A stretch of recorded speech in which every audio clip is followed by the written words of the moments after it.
We lived in a constant state of fear. There were men who guarded our house every night because of Ku Klux Klan. This is where the march would go, and the streets would be full, and the white folk would come to see us march, but really to yell at us.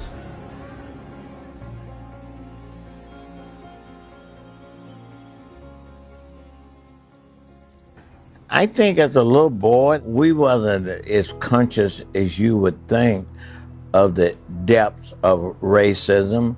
And so I think I wanted to be a Western cowboy. And to get out of Mississippi, the idea is that you had to go somewhere to be something when you lived in the South.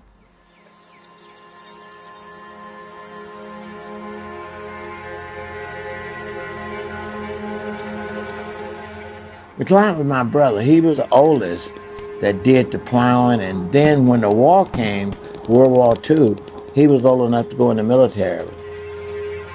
He had got into some trouble with a white man who became the mayor. But when he came out of service, he was at a theater with his girlfriend. He was targeted, profiled. The policeman, he came up behind him and hit him with a club. And so he just sort of spin around. Think of a military guy just getting out of service, being hit on the back of the head. And the guy stepped back and shot him 2 times in the stomach. And he died on the way to the hospital, and I was in the car with him.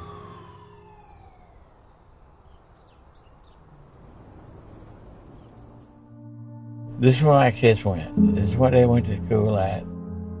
I was a very young child, but in the South, it was still segregated within a desegregated school. On the playground, they played on one side, we played on another side. Spencer and them used to say, nigger was our first name and nigger was our last name. You know?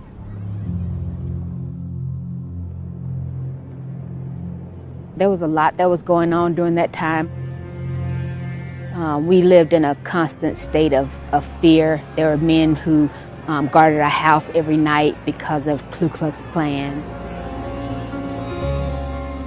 They were locking black boys up in jail and beating them, and they had locked one up in jail because he had called and asked a white girl for a date. This is now in 1970.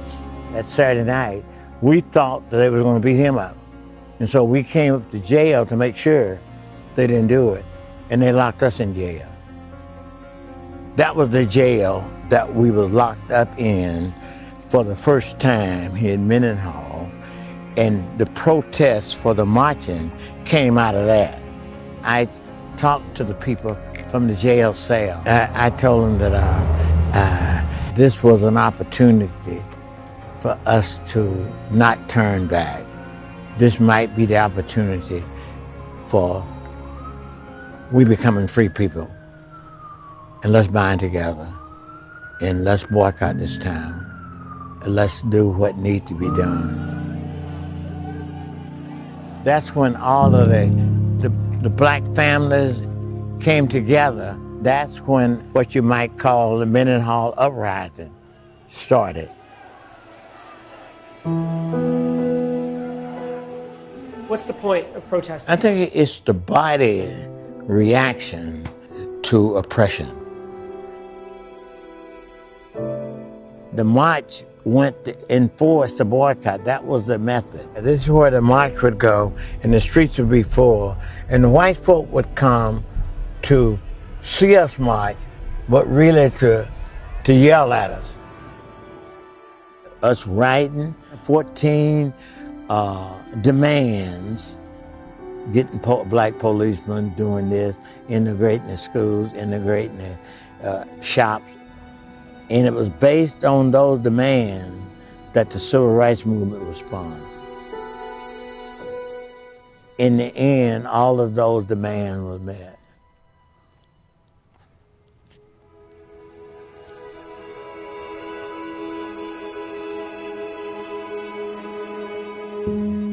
I believe love and justice is one and the same.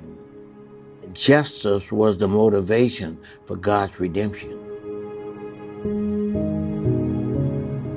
I should never have gone, but I didn't realize the depth of the hatred whenever someone in those days would get arrested in the pursuit of their civil rights.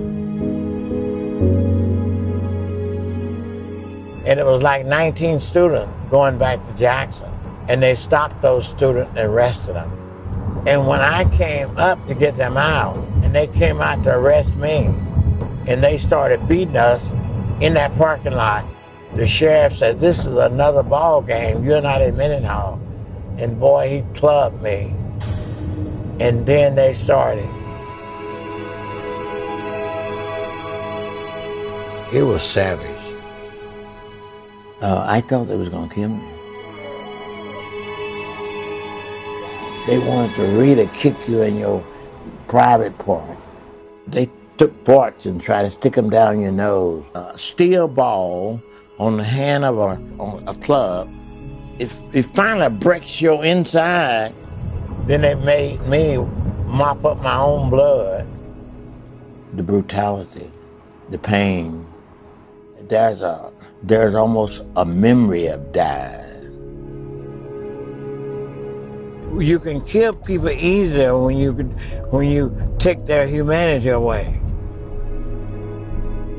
The beating was designed to stop the boycott. They done it in a county that was more oppressive, that was led by a sheriff there who was a Ku Klux Klan. Boy, I saw the ugliness of hatred. I said, boy, if I had an atomic hand grenade, I would release it and kill me and all the people in there. I discovered that I hated them back, and I hated them as bad as they hated me. Then I saw I was a bigot too. And I said, Lord, if I get out of this jail alive, I want to preach a gospel that is strong enough to destroy some of this madness, this hatred.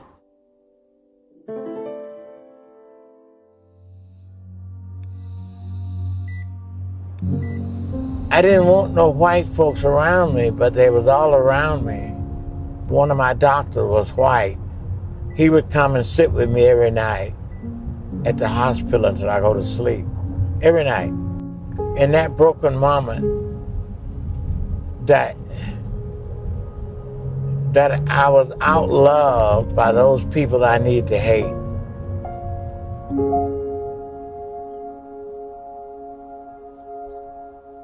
If you don't forgive, you sort of have the pains of others as well as your own pain.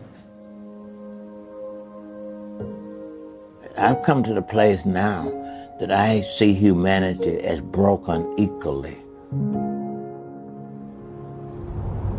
We need to try to turn this into a language of love.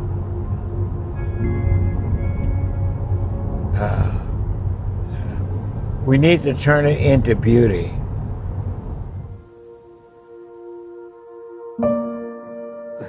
It might be harder to look as compassionate on the broken as you do on the well-heeled. And compassion is an action word. When Jesus said he had compassion on them, they're going to be healed. I think it's very easy in a racialized society to react. And our reaction would be just as bad as the initial action in most cases.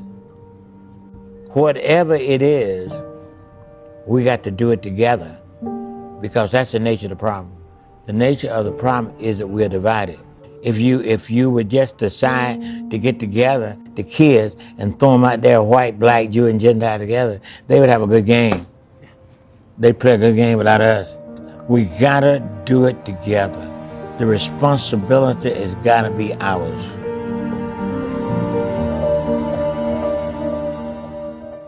I think I'm learning something even right now. the redemptiveness that is in Christ Jesus. I live by the faith of the Son of God who loved me and gave himself for me.